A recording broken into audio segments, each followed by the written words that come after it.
Hey guys, Bobby Fischer was playing as white in New York 1964. Here he played a stunning move and suddenly he won the game, like 2 moves later. We'll analyze it very soon. Keep watching.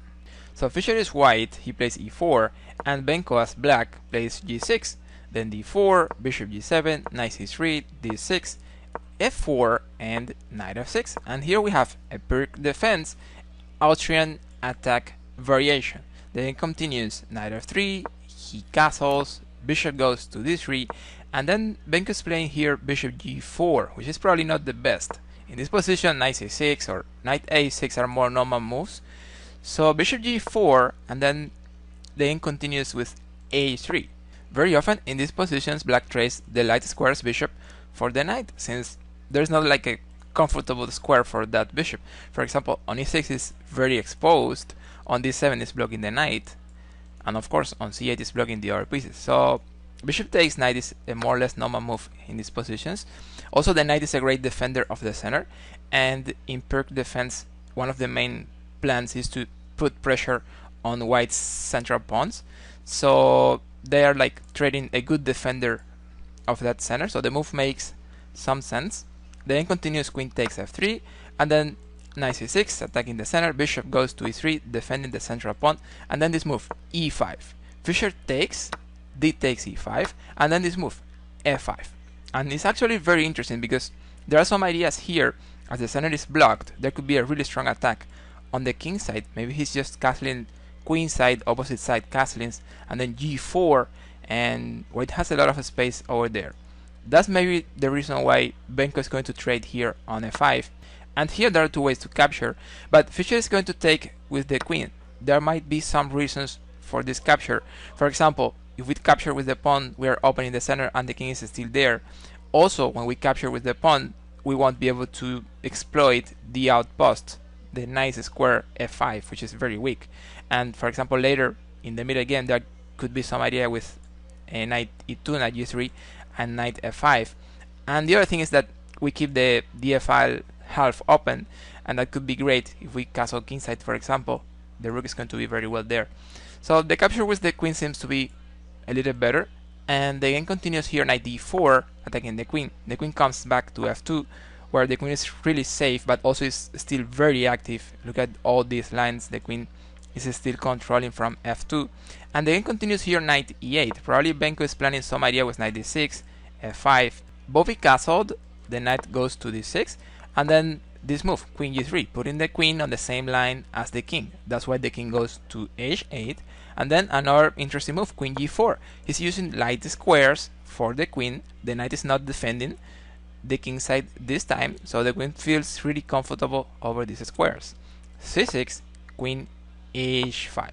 At this point, Benko is playing something a little dubious, and it is the move queen e8, which is actually a mistake. A better move in this position was just knight e6, covering squares on the king side, but also moving the knight away from d4.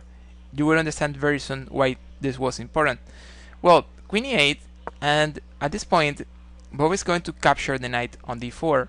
In general, this bishop is a really good piece for white. We don't trade it so easily. It's our best bishop.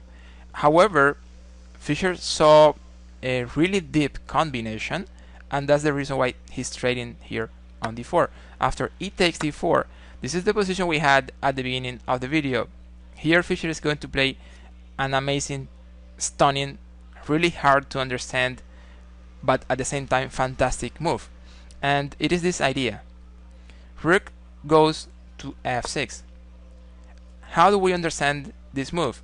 At this point, black was threatening the knight on c3, and instead of defending the knight, we just put a rook hanging on f6.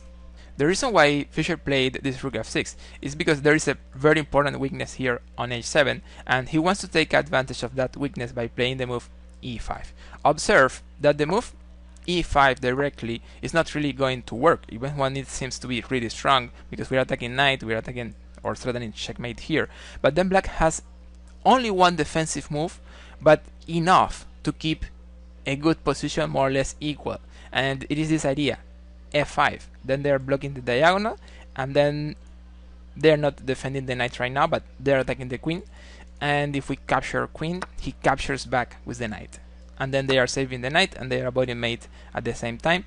This position is going to be more or less equal. Black doesn't have any real problem here. So the tempting move e5 is not going to work directly because of that. That explains the move Fischer is playing here. He's playing rook f6 because he wants to block the pawn on f7.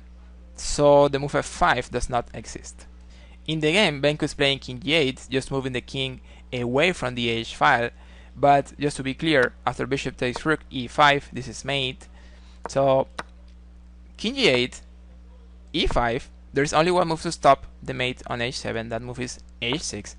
And at this point, Fischer is playing another surprising move. But this move is surprising not because it's going to be sacrificing more pieces. This move is going to be surprising because he's just going to play a quiet move, just winning the game. The move he's playing here is knight e2, and this move is extremely strong. At this point, Benko is going to resign, but let's understand what happened here.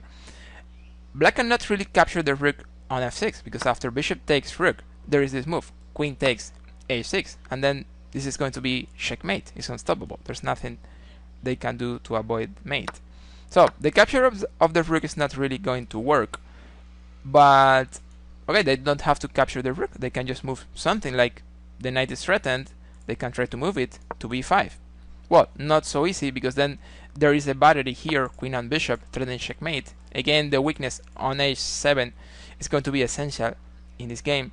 And one more time, it is unstoppable, the mate over there. So that's the situation here. The rook is hanging, but they cannot take it because of the mate. The knight is threatened, and they cannot move it because of queen f5, queen h7. And after a normal move like rook d8, for example, we're just getting the knight. There are many ways to play as white, but if you don't want to calculate too much, just take the knight, and this is decisive advantage anyway. So that's the reason why after this knight e2, Benko resigned in this position. Some people say Bobby Fischer is the best player in chess history. What do you think? Let me know in the comments. Thank you, like, subscribe, see you on the next. What's the idea behind this interesting idea?